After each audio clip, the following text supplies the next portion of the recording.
로마서 15장 14절에서 21절 말씀입니다. 로마서 15장 14절에서 21절 말씀. 우리 한 절씩 교독하도록 하겠습니다. 내 형제들아, 너희가 스스로 선함이 가득하고 모든 지식이 차서 능히 서로 권하는 자임을 나도 확신하노라.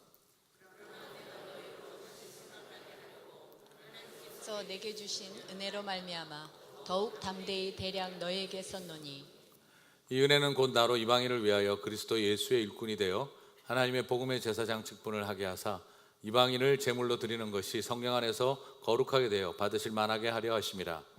그러므로 내가 그리스도 예수 안에서 하나님의 일에 대하여 자랑하는 것이 있거니와, 그리스도께서 이방인들로 순종하게 하기 위하여 나를 통하여 역사하신 것 외에는 내가 감히 말하지 아니하노라. 그 일은 말과 행위로 표적과 기사의 능력으로 성령의 능력으로 이루어졌으며, 그리하여 내가 예루살렘으로부터 두루 행하여 일루리곤까지 그리스도의 복음을 편만하게 전하였노라. 또 내가 그리스도의 이름을 부르는 곳에는 복음을 전하지 않기를 힘썼노니 이는 남의 터 위에 건축하지 아니하려 함이라. 기록된 바 주의 소식을 받지 못한 자들이 볼 것이요 듣지 못한 자들이 깨달으리라 함과 같으니라. 아멘. 자, 이제 오늘 솔라 그라티아, 우리 오직 은혜라고 하는 제목으로 종교개혁 시리즈 계속해서 이어가도록 하겠습니다. 오늘 설교 제목의 부제는 은혜 안 되는 은혜 설교다, 이렇게 해야 될 것 같아요. 어렵습니다. 깁니다. 잘 집중해 주시고 따라와 주시기를 바랍니다. 자, 모니터 약간만 좀 낮춰주시면 좋겠습니다. 자, 은혜에 대한 것은 우리가 좀 이렇게 오해가 많습니다. 은혜라는 게 뭐냐라는 것에 대해서 오해가 조금 많은데, 너무 우리 교회에서 이 은혜라는 개념이 조금 오용되고 남용되고 있다는 생각이 듭니다. 은혜롭게 해결하자 하는 가장 많이 쓰는 표현 중에 하나가 은혜롭게 해결하자. 때로는 듣기에 따라서 참 무책임하고 무슨 잘못을 해도 대충 다 될 것처럼 여겨지는 좀 그런 이야기처럼 여겨집니다. 여러분, 이게 종교개혁가들이 머릿속에 있었던 오직 은혜라고 하는 개념 속에 과연 있는 말이었을까요? 만약 그게 은혜였다라고 한다면, 그냥 은혜롭게 적당히 마무리했더라면 종교개혁은 일어나지 않았을 것 같다 싶습니다. 그리고 요즘은 또 이 은혜라고 하는 말이 굉장히 이렇게 물질의 축복을 받는 것을 설명하는 말로 이 번영신학적으로 많이 남용이 되고 있습니다.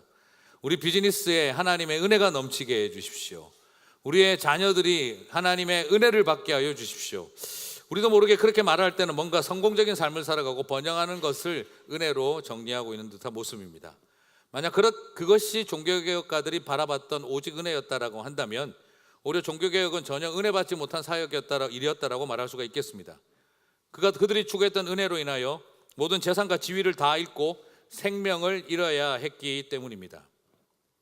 또한 은혜를 어떤 은사나 영적인 체험으로 생각하시는 분들이 굉장히 많습니다. 그냥 불로 우리 다 이렇게 체험하게 해주십시오. 그래서 체험과 능력을 강조합니다. 네가 신앙생활 그렇게 미진한 거 보니까 은혜를 못 받아서 그렇다 할 때는 전부 다 체험을 강조하는 것이죠. 가장 은혜를 뜨겁게 강조했던, 그렇다면 종교개혁 시대 때에는 병고침의 역사나 기도원이 많이 세워졌던 것이 아니었습니다. 오히려 그들이 추구했던 영성은 수도원에서 나와서 사람들이 살아가고 있는 시장과 광장과 저작거리에서 교회를 세우고 하나님의 말씀을 전하는 일을 삶과 일상 속에서 어떻게 살려낼 것인가를 고민했던 일이기 때문입니다. 자, 이런 것이 은혜가 아니라는 말은 아닙니다. 분명히 은혜롭게 해결해 가는 것도 필요합니다. 그리고 은혜는 우리에게 성공과 축복을 주기도 합니다. 그리고 그 은혜는 우리에게 체험을 말하기도 합니다. 하지만 종교개혁을 일으켰던 그 개혁가들의 가슴 속에 있었던 오직 은혜라고 하는 이 말은 그저 우리가 생각하는 나 중심적으로 내가 행복한 신앙생활하고, 내가 뜨거운 신앙생활하고, 내가 부유한 신앙생활하고, 내가 그냥 막연히 좋은 게 좋다 갈등 없이 살아가게 하는 나 자신에게 철저하게 커스터마이징 되어진 나를 위한 은혜의 개념으로 자리 잡았던 것이 아닙니다. 이 은혜라고 하는 개념은 그들의 마음 속에서 정말 칭의와 삶을 향해서 남들과 구별되어진 삶을 향해 온전히 살아가게 만드는, 생명을 던질 만한 가치가 있었던 가르침이었습니다. 오직 은혜의 정신이 조금은 다시 회복되어야 하겠다 싶습니다. 오직 은혜라고 하는 이 종교개혁 정신은 나 하나 천국 보내자는 그런 어떤 의도로 쥐어져 있는 교리가 아닙니다. 값싸게 힘 안 들이고 애 안 써도 그냥 이 짓 저 짓 나쁜 짓 다 하고 살아가더라도 한번 믿었으면 은혜 덕택에 천국 가는 건 따놓은 당상인 것처럼 생각하는, 그렇게 쉽게 생각하는 구원행 싸구려 천국 티켓이 아니다 이 말입니다. 너무 우리는 오직 은혜라는 것을 쉽게 할 수 있는 저렴한 신앙생활, 거기에 해당되어지는 좋은 도구인 것처럼 여겨왔습니다. 오늘 오직 은혜는 나 하나 천국 보내는 게 목적이 아니라 이 땅에서 하나님의 나라를 살아내게 만드는 강력한 에너지고 능력인 줄 믿습니다. 그래서 이 솔라 그라티아, 이 오직 은혜라고 하는 이 교리는요, 이 가르침은 매우 역설적이고 굉장히 이렇게 이중적인 의미를 가지고 있습니다. 이게 나쁜 의미에서 이중적이라는 게 아니라 더블 그레이스, 은혜, 이중 은혜라고 표현을 하는 거죠. 은혜는 인간에 대한 어떤 가능성을 철저하게 배제시킵니다. 네 속에 선한 것이 하나도 없다는 것을 가르쳐 줍니다. 오직 하나님의 은혜로만 우리가 살아갈 수 있다는 것을 가르쳐 줍니다. 그러면서도 동시에 인간이 얼마나 아름답고 가능성 있게 살아갈 수 있는지 우리를 다시 이끌어가게 만듭니다. 굉장히 독특한 역설을 가지고 있어요. 내 속에 선한 것이 하나도 없고 우리는 뭔가 할 수 있는 게 없다는 절망 앞에 세우면서도 우리는 아름답고 가치 있게 살아내도록 우리를 이끌어가는 게 은혜라는 거죠. 그래서 이 오직 은혜는 나 자신에 대한 가능성에 대한 절망적인 종지부를 찍으면서, 그리고 그 자리에서 내 안에서 다시 아름다운 삶을 살아내게 만드는 시작점을 만들어주는 게 이 은혜라고 하는 독특한 이 더블 그레이스, 은혜의 이중성을 우리가 보게 되어지는 겁니다. 이 세상의 많은 철학자들이나 종교학자들은요, 종교를 분류할 때 두 가지로 분류를 합니다. 은혜에 기초한 제사 종교와 그리고 선한 행위를 추구하는 이성적인 도덕 종교, 둘로 분류를 합니다. 그래서 이성적인 종교는 도덕적 종교로 고등하다고 여기고 있고, 그리고 은총을 구하는 제사 중심의 종교는 열등하다고 여기고, 그리고 그들은 좀 더 이성적이고 도덕적인 종교로 진화되어지고 발전되어야 한다라고 말합니다. 여러분, 만약 이 세상에 은혜를 중심으로 한 제사 종교가 있고, 그리고 이성을 중심으로 한 선한 행위를 실천하는 도덕적 종교가 있다라고 한다면, 그게 훨씬 더 고등하고 그게 훨씬 더 진화된 종교라고 한다면, 그렇다면 종교 개혁은 오히려 종교의 발전과 진화의 관점에서 본다면 고등 종교에서 퇴보하여 후퇴한 모습이다라고 말할 수가 있겠습니다. 도덕을 추구하며 이성적 종교였던 기독교가 갑자기 은혜를 중심으로 한 제사적 종교로 다시 퇴보하고 후퇴해버린 것 같은 느낌이 든다는 거죠. 저는 그렇게 생각하지 않습니다. 철학자들이 은혜의 종교와 이성의 종교가 대립된다는 생각 자체, 그리고 인간의 이성적 종교를 기초로 해서 선행을 강조하는 도덕적 종교가 훨씬 더 고등하다라고 하는 생각, 그것은 은혜가 뭔지를 근본적으로 잘못 알고 있기 때문이라고 생각을 하기 때문입니다. 인간에게 있어서 도덕적 소질, 인간에게 있어서 도덕적 가능성은요, 사람의 공적, 내가 쌓아올린 공로와 공덕에 있지 않습니다. 오히려 인간에게 있어서 도덕적 소질의 가능성은요, 철저한 하나님의 은혜 때문입니다. 은혜는 인간의 이성과 도덕성의 전적 부패를 폭로하면서 인간의 도덕성을 발전시키는 열매를 맺게 합니다. 이 땅의 이성의 종교가 정말 과연 도덕적이다? 저는 그렇게 믿지 않습니다. 저는 천하에 믿을 수 없는 게 인간의 이성이라고 생각하기 때문입니다. 인간의 도덕성만큼이나 인간의 감정만큼이나 인간의 이성은 매우 야비하고 그리고 변덕쟁이고 자기중심적입니다. 인간이 만들어내는 이성의 종교가 훨씬 더 도덕적인 종교일 거라고 하는 거, 저는 합리화된 자기 도덕이지, 저는 합리화된 종교이지, 저는 그것이 더 고상할 거라고 생각하지 않습니다. 오히려 참된 도덕적 가치의 삶의 기초는 하나님의 은혜 앞에 서본 사람들만이 압니다. 은혜를 알고 나니 이렇게 못 살겠다 하는 거지, 내가 생각해보고 판단해보니 훨씬 더 잘 살아야겠다라고 우리를 만들어가지 않습니다. 오히려 하나님의 은혜가 우리를 어떻게 살아야 할지를 이끌어간다, 저는 그렇게 믿습니다. 뭔 소리를 하는지,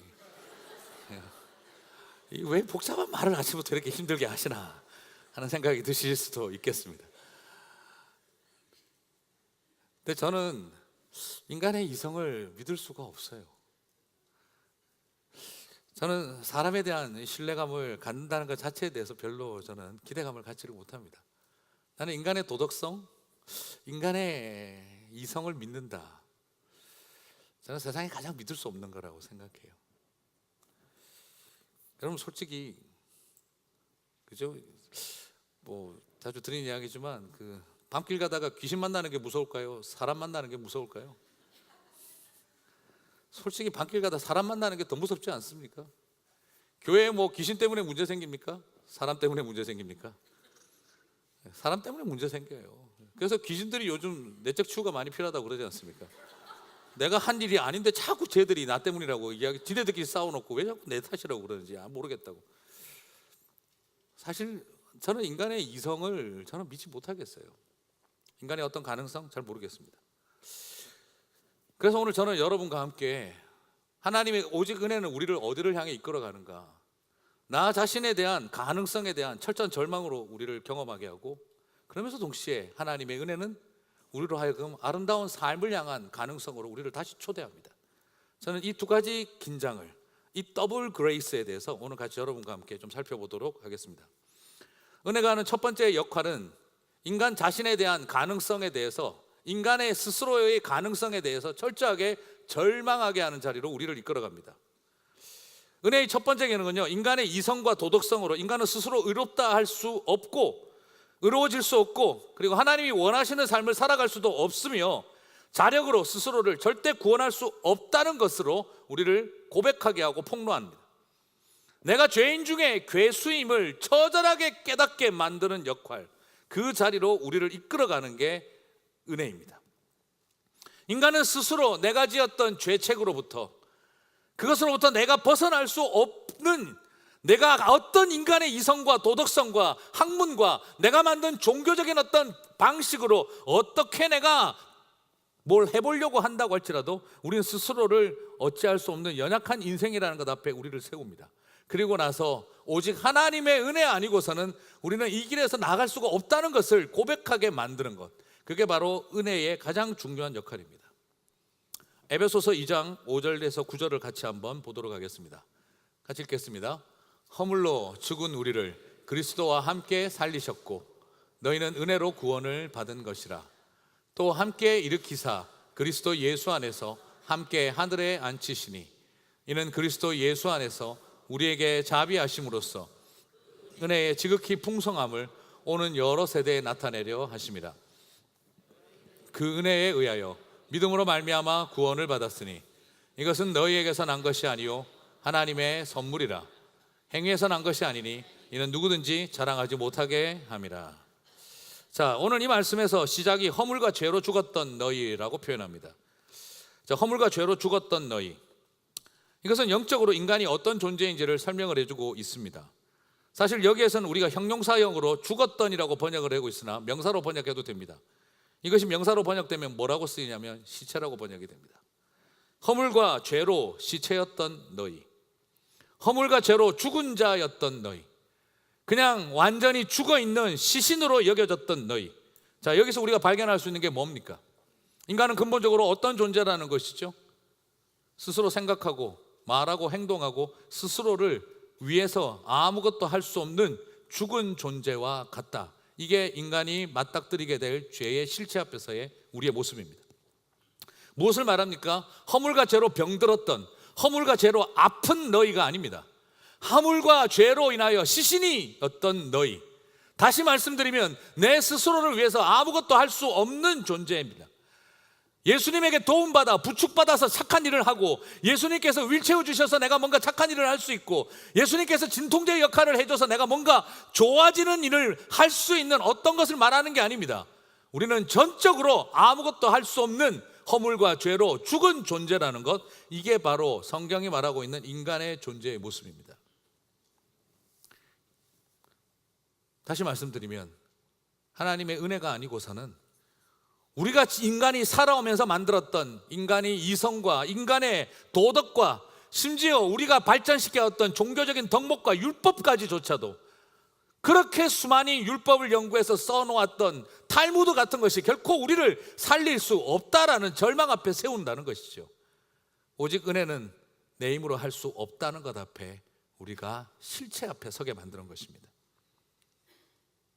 그래서 8절도 너희는 그 은혜에 의하여 믿음으로 말미암아 구원을 받았으니 이것은 너희에게서 난 것이 아니요 오직 하나님의 선물이라고 했던 것이죠.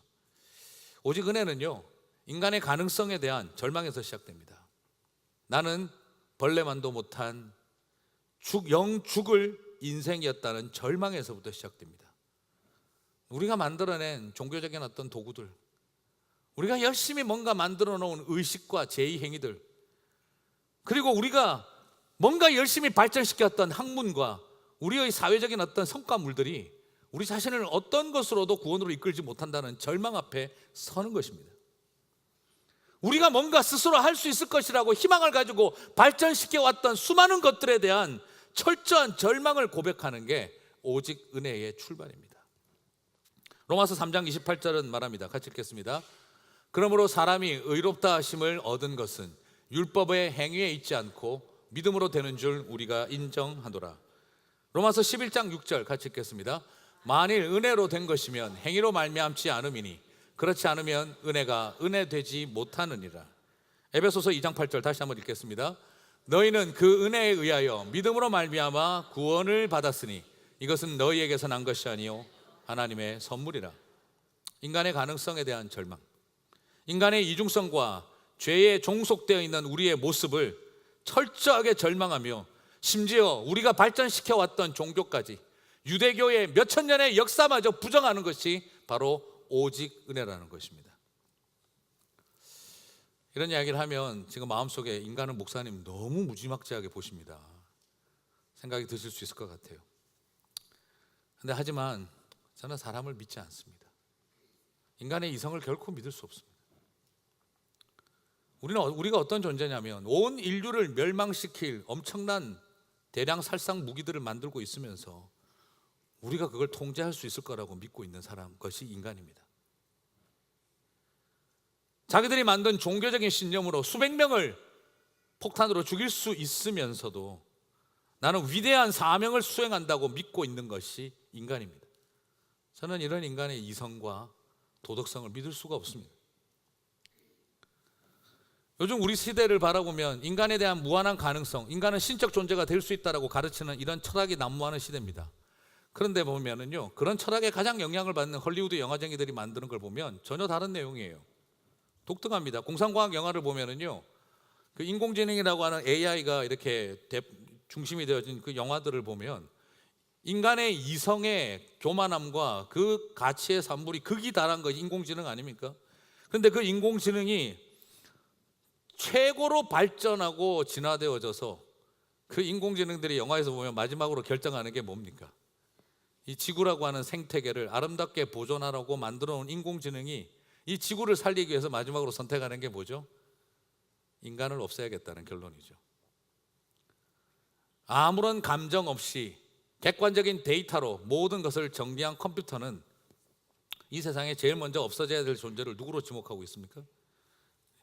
사람이라고 그렇게 지목하고 있는 걸 보게 되어집니다. 그래서 마음속에 우리 주지사님 나왔던 터미네이터 다 없애버려. 그리고 어벤져스 같은 그런 오락 영화도 인공지능이 결국 마지막에 없애야 되겠다고 생각하는 건 사람입니다. 블레이드 러너 같은 영화를 보면은요, 4년밖에 살지 못하도록 만들어진 복제인간, 4년의 수명을 가진 그 안드로이드 복제인간이 인간이고 싶어서 몸부림을 치며 인간이란 도대체 뭔가에 대한 질문을 계속 던집니다. 자기 자신이 4년밖에 살지 못할 안드로이드지만 나는 사람이고 싶은 그 감정을 가지고 고민을 합니다. 그런데 그 영화를 보면서 제가 굉장히 놀라는 것 중에 한 가지가 뭐냐면 완벽한 인간일수록 가장 비인간적이더라는 거죠. 가장 사람에 가깝게 만든 안드로이드일수록 가장 비인간적이더라는 거죠.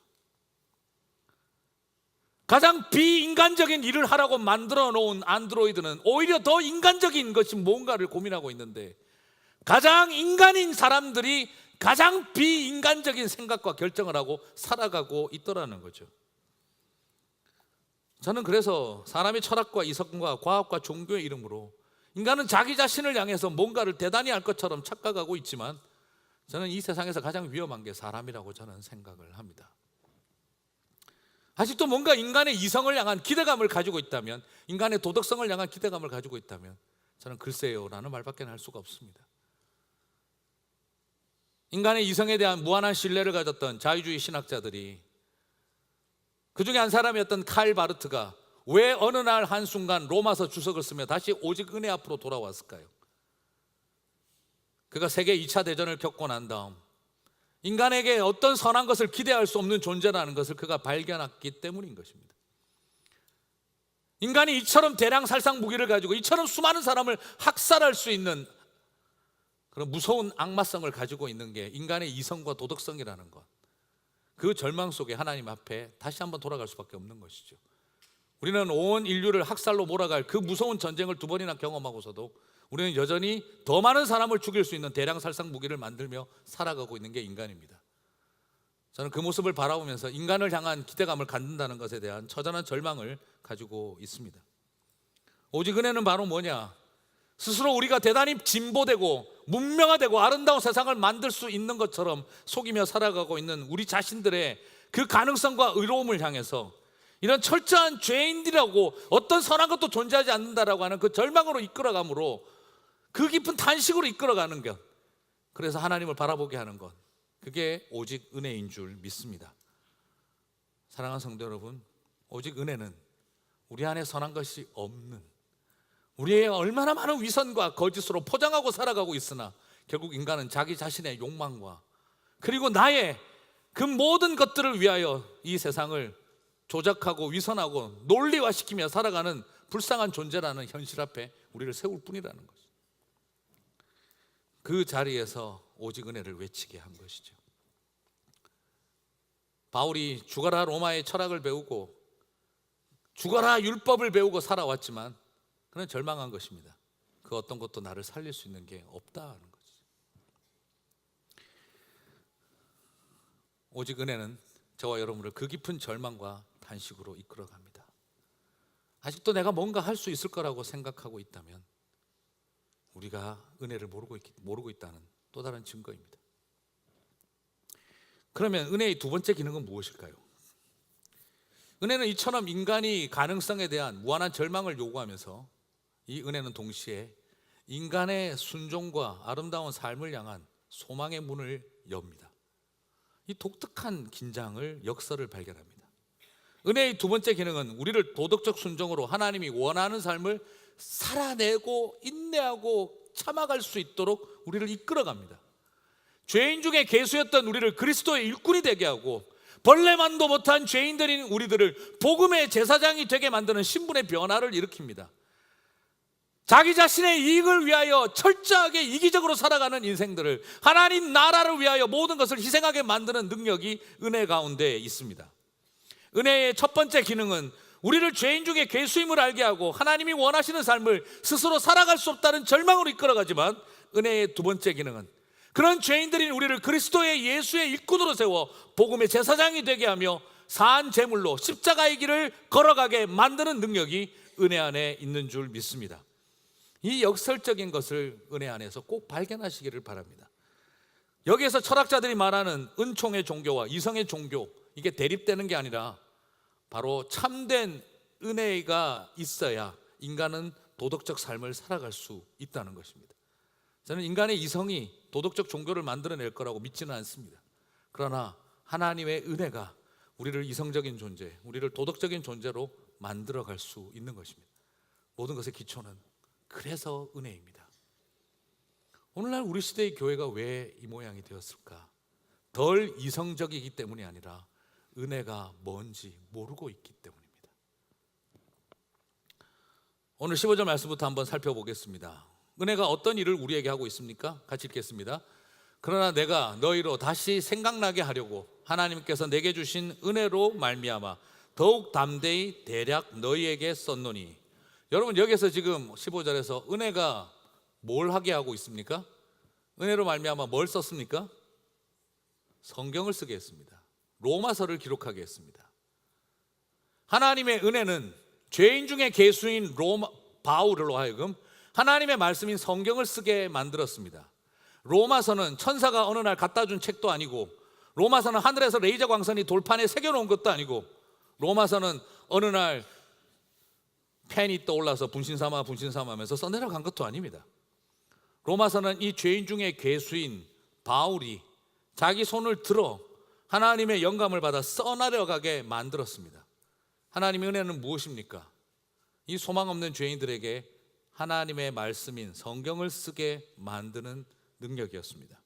16절을 또 한번 보겠습니다. 같이 읽겠습니다. 이 은혜는 곧 나로 이방인을 위하여 그리스도 예수의 일꾼이 되어 하나님의 복음의 제사장 직분을 하게 하사 이방인을 제물로 드리는 것이 성령 안에서 거룩하게 되어 받으실 만하게 하려 하심이라. 자, 여러분, 여기에서 은혜가 한 역할은 또 무엇입니까? 죄인 중에 괴수인 바울을 무엇으로 세우십니까? 그리스도 예수의 일꾼이 되고 하나님의 복음의 제사장이 되게 만들어 버립니다. 이것이 은혜가 하는 역할입니다. 은혜는 내가 대단한 의인인 것처럼 생각하고, 내가 대단한 바리새인이고 내가 대단한 제사장인 것처럼 생각하고 있는 사람들을 향해 죄인 중에 괴수로다라고 말하게 하면서, 동시에 죄인 중에 괴수라고 하는 절망 속에 있는 사람들을 다시 복음의 제사장이 되게 만드는 것입니다. 그것이 바로 하나님의 은혜가 가지고 있는 더블 그레이스, 독특성입니다. 이 긴장입니다. 은혜는 우리를 구원받음에 머무르게 하는 것이 목적이 아니라 그 구원을 전하는 통로의 자리로 나아가게 만듭니다. 은혜는 저와 여러분을 기독교인 되게 만드는 데 목적이 있는 게 아니라 더 많은 이방 사람들을 복음의 일꾼까지 만드는 일이 목적입니다. 은혜는 내가 받아서 누리는 것에 멈추는 것이 아니라, 은혜는 다른 사람들에게 전하여져서 살게 하고 회복되게 하는 것까지 나아가는 게 하나님의 은혜라고 가르쳐주고 있습니다. 여러분, 은혜는 나 하나 천국 보내는 게 목적이 아니라 다른 저 이방인들을 하나님의 백성이 되게 하는, 거룩한 백성이 되게 하는 것까지 나아가는 것이죠. 여기서 우리는 바라봅니다. 은혜는 인간이 스스로 하나님인 것처럼 착각하고 살아갈 때 죄인 중에 괴수라고 우리를 절망시키며, 그리고 또한 은혜는 그 죄인 중에 괴수의 자리에 있는 우리를 다시 복음의 일꾼 되게 하는 것이라는 거죠. 이 역설 앞에 서게 되시기를 바랍니다. 16절 하반부를 보면 좀 더 강력하게 나오는데요, 복음의 제사장 직분을 하게 하사 이방인을 제물로 드리는 것이 성령 안에서 거룩하게 되어 받으실 만하게 하려 하심이라. 하나님의 은혜는 우리를 복음의 제사장으로 만들어서 뭐하게 하십니까? 저 더러운 이방인들이 하나님 앞에 사한 제물이 되어져서 거룩한 백성이 되게 만드는 일까지 한다는 거예요. 그걸 누구로 하여금 하게 한다는 겁니까? 자기를 통해서 하게 하신다는 거예요. 이 더러운 인간을 데리고 거룩한 일을, 거룩한 백성을 삼는 일을 하게 하신다는 것입니다. 그게 하나님의 은혜가 하는 일입니다. 은혜는 우리를 산 제물이 되게 하고 그들도 산 제물이 되게 하는 것입니다. 그래서 예수님처럼 죽고 예수님처럼 부활하며 예수님처럼 살게 만든다는 것입니다. 하나님이 되려고 들었을 때 용서받을 수 없는 죄인의 자리로 추락하게 했던 저희들이 다시 은혜가 임하게 되자 예수님처럼 살게 만들어 버리겠다는 것입니다. 예수님처럼 십자가의 길을 가게 만들어 버리겠다는 것입니다. 그게 바로 은혜가 하는 일이라는 겁니다. 여러분, 은혜는요, 내가 뭔 짓을 해도 천국 보내주는 싸구려 티켓이 아닙니다. 은혜는 쉽게 기독교인 만들어주는 창고 대개방 90% 파격 세일, 그런 구원 세일을 가르치는 게 그게 은혜가 아닙니다. 그렇게 은혜는 값싼 저렴한 도구들이 아닙니다. 블랙 프라이데이에 가서 마음껏 살 수 있는 그런 싸구려 같은 것들을 말하는 게 아닙니다. 오히려 은혜는 이 세상에 돈으로 계산할 수 없이 우리로 하여금 더 아름다운 가치로 이끌어가는 것입니다. 여러분, 많은 사람들이 헷갈려하고 있습니다. 하나님의 은혜 덕택에 죄라고 하는 감옥에서 나와서 그 감옥 앞에서 은혜가 뭐냐, 다시는 죄 짓지 말고 감옥 들어가지 마라이 하면서 입에 퍽퍽 넣어주는 그런 하얀 두부 조각 같은 걸로 생각합니다. 그거 입에 좀 몇 개 주워 먹으면 다시는 감옥 안 들어갈 것 같은 그런 싸구려 두부 조각 같은 게 하나님의 은혜인 줄 알고 있습니다. 그래서 감옥에 나오겠더니, 그래 남아도는 시간 카우치에 누워 침대에 누워 하루 종일 뒹굴거리고 잠자고, 재미없으면 하루 종일 TV 보고 하루 종일 게임하고 싸제 담배 피우고 싸제 술 마시고, 그래도 남아도는 시간 잠이 안 와 밤거리 쏘다니고 돌아다니는 게 하나님이 우리에게 주신 은혜의 자유가 아닙니다. 그것은 타락한 방종일 뿐입니다. 하나님의 은혜가 죄의 감옥 속에 갇혀있는 저와 여러분을 입에 두부 물려주며 꺼내가지고 밤거리 쏘다니고 하루 종일 침대에 누워 뒹굴어도 된다라고 하는 은혜 주려고, 그것이 은혜라고 생각을 한다면 그건 은혜가 아니라 가짜입니다. 우리는 그런 방종과 마음대로 살아도 되는 무의미한 삶이 마치 하나님이 허락해 주신 대단한 자유인 것처럼, 은혜인 것처럼 폄하하고 싸구려로 만들어 놓고 살아왔던 것입니다. 그래서 보네포와 같은 목사님은 cheap grace에, 오늘날 우리 시대의 교회는 cheap grace, 싸구려 은혜에 은혜 받고 중독되어 있다. 값싼 은혜에 엄청 은혜 받고 있고, 그 값싼 은혜에 행복감을 느끼고 그 값싼 은혜에 중독되어 있는, 그게 우리의 오늘 모습이다라고 슬퍼했던 거예요. 은혜는 예수님이 나를 위해 산 제물이 되었듯이 내가 이방인을 위한 산 제물이 되게 하고, 그 이방인들로 하여금 또 누군가를 위한 산 제물이 되어 거룩한 백성이 되게 만드는 것, 그게 바로 하나님의 은혜입니다. 은혜는 나 하나 천국 보내기 위해서 주어진 싸구려 부적이 아니라 죄인 중에 괴수인 우리를 예수님처럼 산 제물이 살아가게 만드는 능력이 하나님의 은혜 속에 있는 줄 믿습니다. 은혜 받기 싫죠, 갑자기. 이런 은혜 받으면 어떻게 살아? 은혜는 그냥 좀 체험하게 해주고, 은혜는 좀 부자되게 해주고, 막 은혜는 골치 아픈 문제 적당히 해결할 수 있도록 하는 역할만 해주면 딱 좋을 텐데, 은혜는 그게 아니라는 것입니다. 물론 그런 생각도 드실 겁니다. 목사님 너무 과한 적용 아니십니까? 그래서 저는 그렇게 생각하지 않아요. 18절 상반부를 보십시오. 그리스도께서 이방인들을 순종하게 하기 위하여 나를 통하여 역사하신.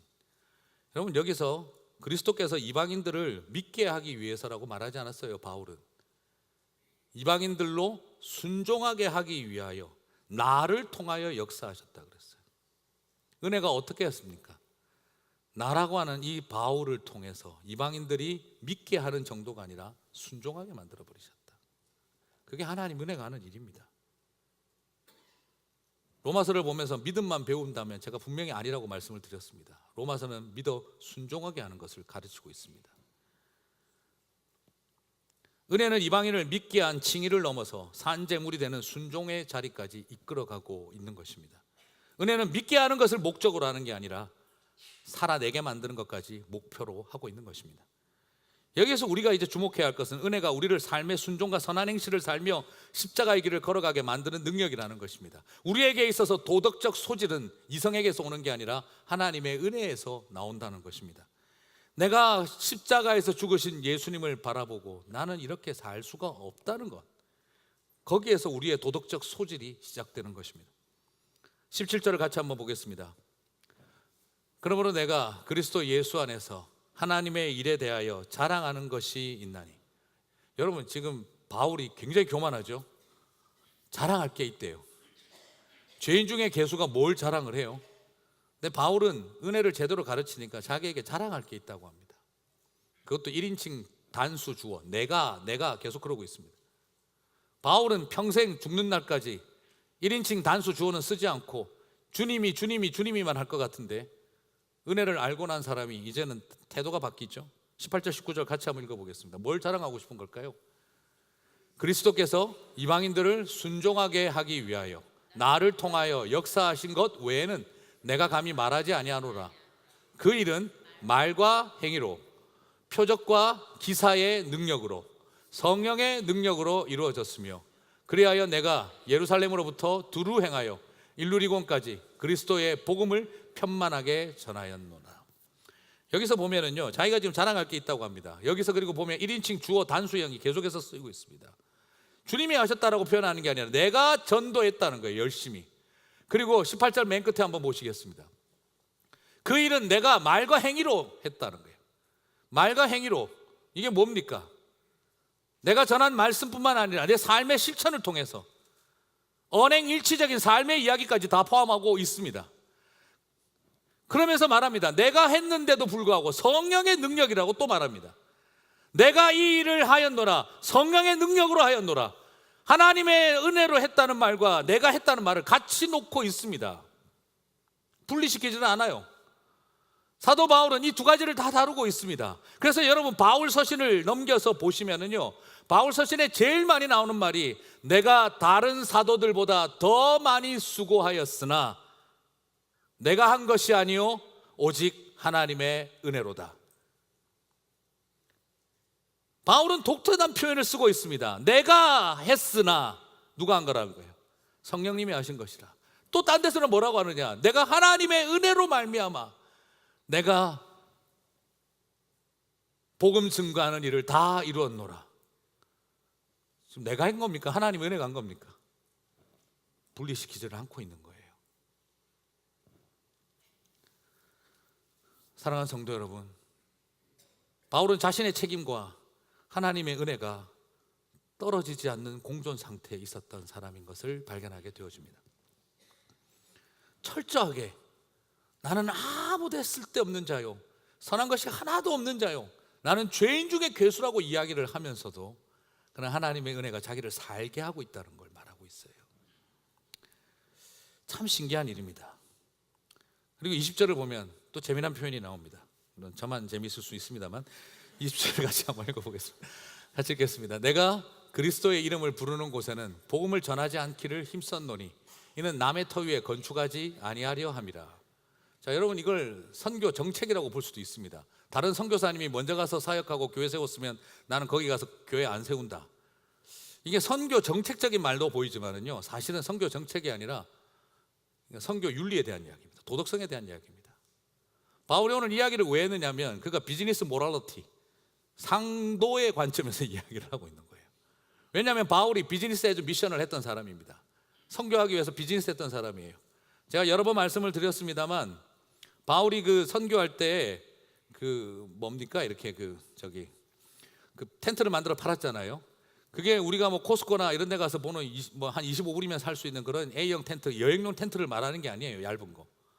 바울이 만들어 팔았던 텐트는 쇼핑몰용 두꺼운 천막이었습니다. 그 시대에는 이렇게 이동형 장이 많았기 때문에 거기에 얇은 그런 개인용 텐트 세워놨다가는 사막에서 견디지를 못합니다. 그래서 이 정도 되는 두께 그 이상의 텐트를 치는데 바울이 주로 했던 일이 그런 쇼핑몰 전문 텐트 업자였다 이 말이에요. 그래서 그가 많이 만났던 사람들이 주로 바로 그 큰 도매상들하고 거래를 많이 했던 겁니다. 그래서 바울은 많은 텐트를 설치해서 거기에 장이 열릴 때마다 비즈니스가 되게 만드는 일종의 쇼핑몰용 텐트 전문 사업자였어요. 그러니까 루디아를 만나가지고 서로 동력을 하게 됐던 것도, 여러분 루디아도 그냥 길거리에서 삼배 가지고 와서 파시는 동네 아주머니 정도로 생각하시면 안 돼요.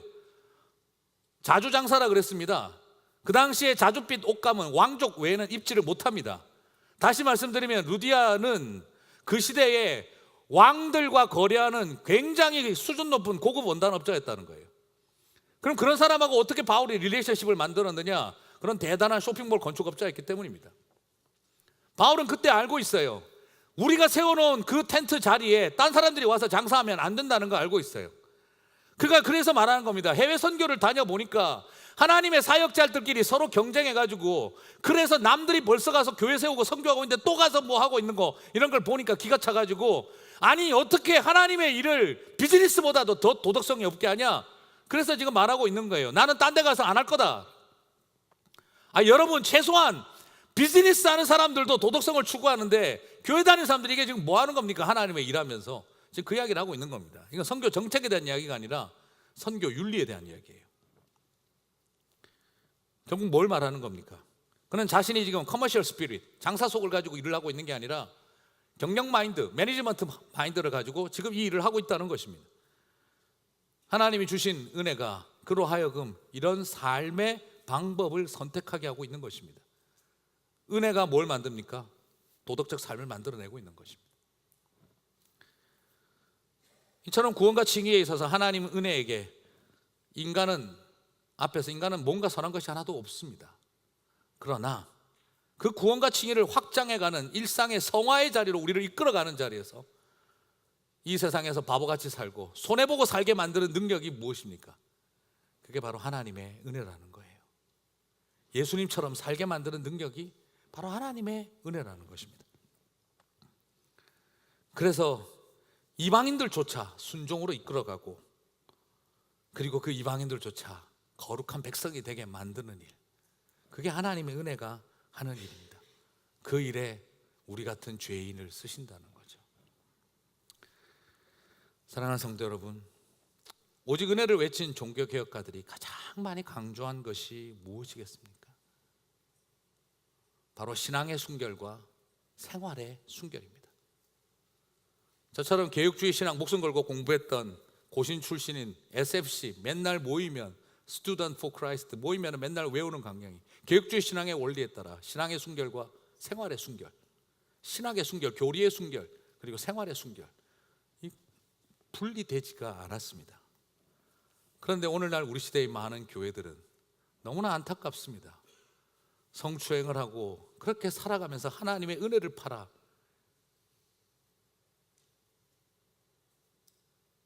자신의 그 죄를 바로잡고 회개하라 그러면 하나님의 은혜를 모르는 소리를 한다고 이야기를 하면 그 자리를 버티고 있는 것이, 그게 어떻게 하나님의 은혜입니까? 그건 덜 이성적인 게 아니라 은혜를 왜곡하고 은혜를 모르는 소리라는 것입니다. 오늘 우리가 이 시대에 더 안타까운 이유는 정말 하나님의 은혜를 알면, 아니 어떻게 그렇게 살 수가 있습니까? 하나님의 은혜 팔아 마음대로 그렇게 살아가면서 하나님 은혜를 팔아 살아갈 수가 있겠습니까? 이성이 모자라는 게 아니라 은혜를 오용하고 남용하고 있는 것이 우리의 모습입니다. 우리 입에 감옥에서 꺼내놨더니 두부 퍽퍽 씹어 먹고 나아가서 하루 종일 카우치에 들어누워 이 TV를 리모컨 만지고 게임하다가 나만 오는 시간 밤거리 쏘다니는 자유, 그런 방종 주라고 하나님이 우리에게 은혜를 베풀어 주셔서 감옥에서 나오게 하신 게 아닙니다. 그걸 은혜라고 알고 있다면 그거야말로 하나님의 은혜를 모독하는 일인 것입니다.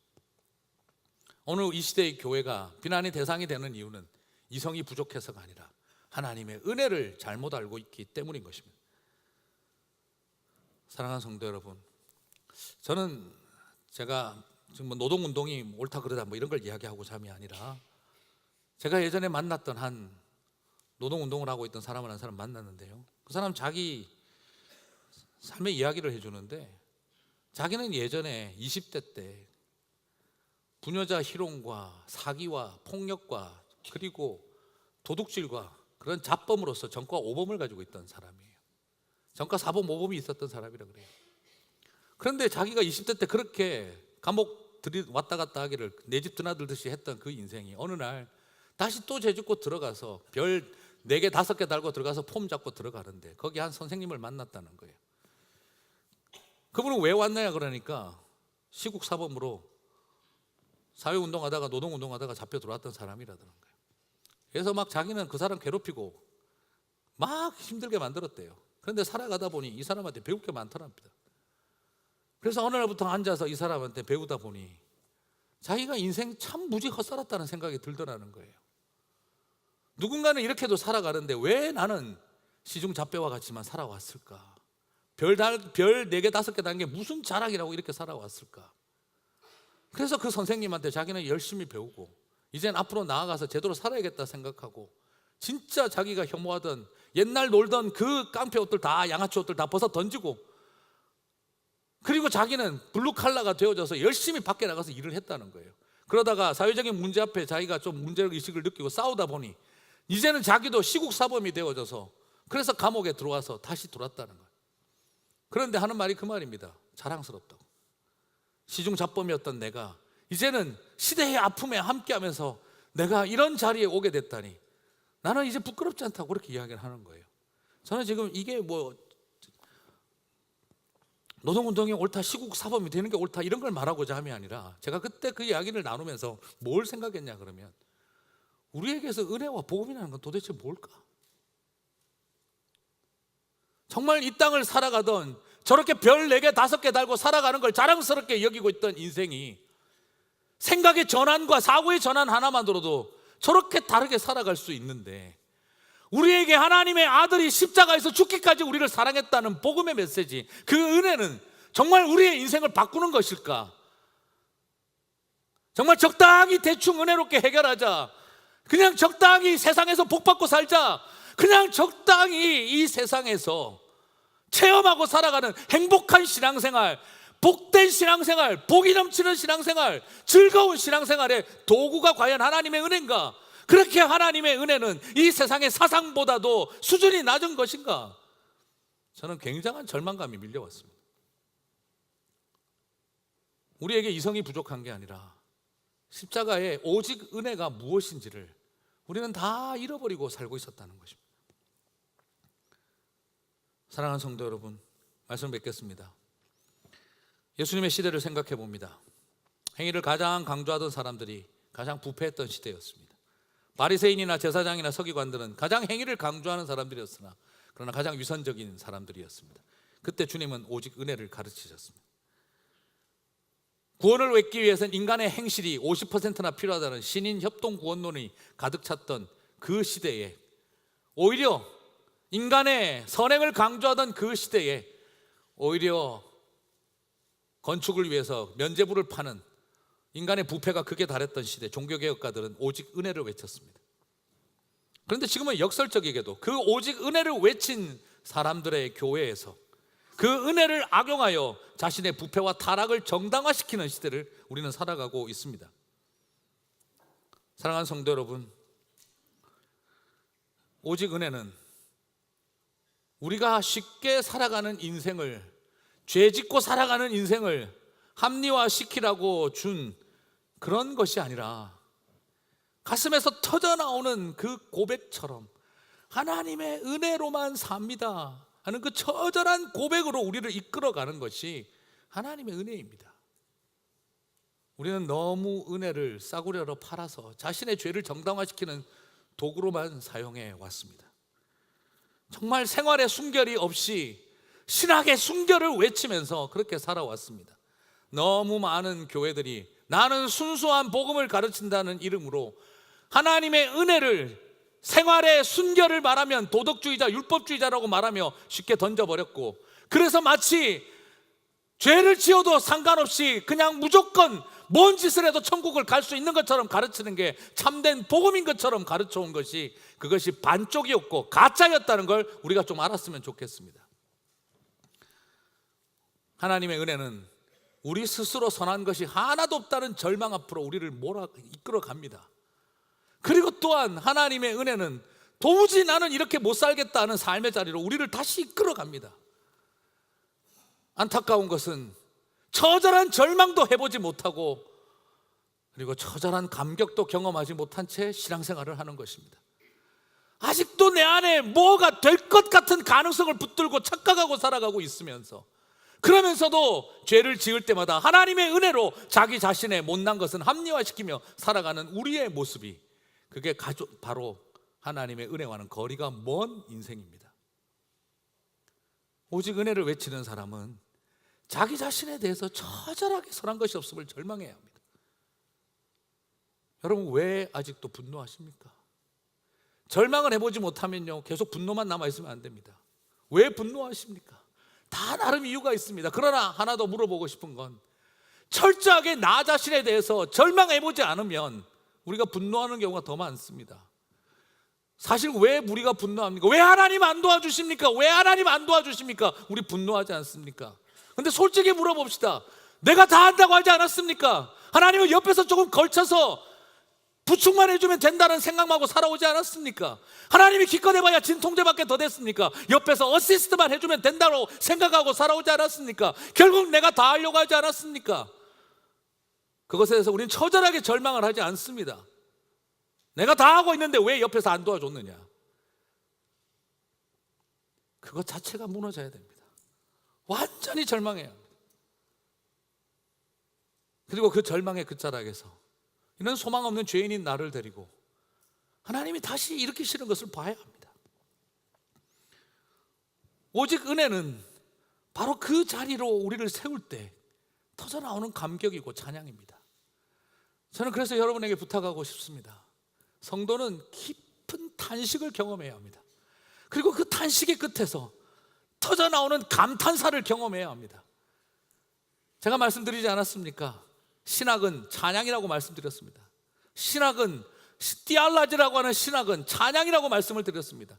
나 자신에 대해서 끊임없는 깊은 절망 앞에 서본 인생들이, 내 속에 선한 것이 하나도 없다는 것을 깊게 탄식한 사람들이 그때 바라보는 것이죠. 내가 어떻게 하나님의 자녀가 됐을까? 나를 택해 주셨기 때문이구나. 하나님의 은혜구나. 예정은요, 책상머리에 앉아서 펜대 돌리는 사람이 만들어낸 논리가 아니라 나 자신 속에 선한 것이 하나도 없는 것을 발견한 사람들이 하나님이 나를 불러주셨고 택해 주셨기 때문이라는 고백이 터져 나오는 노래인 거예요. 감탄사인 것입니다. 하나님의 은혜는 내가 구원받는 공식으로 주어져 있는 게 아니라 나 자신에게 절망한 인생들이 은혜로 말미암아 내가 의롭다함을 얻었구나, 하나님의 은혜로 말미암아 내가 구원을 받았구나 하는 감탄사가 터져 나올 때 고백되어지는 confessional knowledge, 고백적 지식인 것입니다. 사랑하는 성도 여러분, 은혜로만 살아가시게 되기를 바랍니다. 내 이성과 도덕과 가치를 믿고 살아오다가, 내 능력 믿고 살아오다가 거기에 하나님이 적당히 도와주시기만을 바라보며 살아오다가 처절한 절망의 자리에 던져지고 난 다음, 그리고 이런 인생을 향해 주셨던 은혜 앞에 서보고 난 다음 나는 죽어도 이제 그렇게 못 살겠다 하는 결단으로 우리를 이끌어가는 게 하나님의 은혜입니다. 그래서 지금 사는 것이죠. 그래서 아무것도 안 보여도 버티고 가는 것이죠. 부모님을 쳐다보고 배우자를 쳐다보고 자식 쳐다보고 현실을 쳐다보고 아무것도 보이지 않아도 내가 오직 하나님의 은혜로만 삽니다 하며 살아가는 것이죠. 그게 지금도 저와 여러분에게 주시는 은혜인 줄 믿습니다. 신약의 바울 서신들은 공통점이 있습니다. 바울 서신은요, 보면은 서두에는 보면은 무조건 이렇게 나옵니다. 바울 서신은 시작을 딱 보면 하나님의 은혜가 너희에게 있을지어다. 하나님의 은혜가 너희에게 to you 있을지어다. 근데 바울 서신이 끝나는 맨 마지막에는 항상 뭐라고 마무리를 할까요? 하나님의 은혜가 너희와 함께 with you 있을지어다. 바울 서신의 시작은 to you로 시작해서 바울 서신은 마칠 때는 with you로 마칩니다. 성경을 읽기 시작할 때 하나님의 은혜가 너희에게 있을지어다. 성경이 읽는 게 끝날 때 하나님의 은혜가 너희와 함께 있을지어다. 성경이 펴질 때나 성경이 닫힐 때나 하나님의 은혜가 떠나지 않는다는 것입니다. 예배의 자리에 나와서 성경을 들을 때 하나님의 은혜가 지금 너희에게 있을지어다. 이제 성경을 닫으며 예배를 마치고 나아갈 때, 일상을 향해 살아 나아갈 때 하나님의 은혜가 너희와 함께 있을지어다. 이것이 사도 바울이 우리를 통해 주신 메시지였습니다. 이 예배 가운데 여러분에게 은혜가 있으시기를 주님의 이름으로 축복합니다. 그리고 오늘 예배를 드리고 나아가는 그 자리를 향해 하나님의 은혜가 함께 하시기를 축복합니다. 그 은혜를 따라 살아가는 저와 여러분이 되셔서 은혜 아니면 아무것도 할 수 없음을 고백하고 그 은혜 때문에 모든 것을 할 수 있는 분들이 되시기를 바랍니다. 은혜를 아는 사람은요, 하나도 한 게 없다고 생각하고요, 은혜를 모르는 사람은 자기가 다 한 줄 알고 있습니다. 기억하시죠? 양과 염소로 갈라지는 자리에 사람들이 말하면 너희가 굶주릴 때 먹였고 내가 목마를 때 마시우게 하였고 내가 헐벗을 때 옷 입혔느니라. 양의 자리에 있는 사람들은 뭐라고 합니까? 우리가 언제 그걸 했습니까? 그런데 염소의 자리에 있는 사람들은 뭐라고 하죠? 우리가 언제 안 했다고 그러십니까? 양의 자리에 있는 사람들은 다 해놓고도 한 게 없다고 생각합니다. 염소의 자리에 있는 사람들은 안 해놓고도 한 줄 알고 있습니다. 그게 차이입니다. 참된 은혜 받은 사람은요, 세상 앞에 세상에서 누구보다 아름답게 살고요, 그리고 하나님 앞에 와가지고는 부끄러울 것밖에 없는 죄인이라고 눈물을 흘립니다. 염소의 자리에 있는 사람은 하나님 앞에서 의롭고 거룩하다고 폼 다 잡아놓고 세상 나가서는 부끄러운 것밖에 없는 게 염소의 자리에 있는 사람입니다. 세상에 나가서 부끄러울 것밖에 없으면서 하나님 앞에서 폼 잡는 인생 되지 마시고 이 세상 나가서 아름답게 살아가면서 하나님 앞에 나오면 부끄러울 것밖에 없다라고 말하는 사람이 바로 은혜 가운데 있는 사람입니다. 그 은혜를 누리는 저와 여러분 되시기를 주님의 이름으로 축복합니다.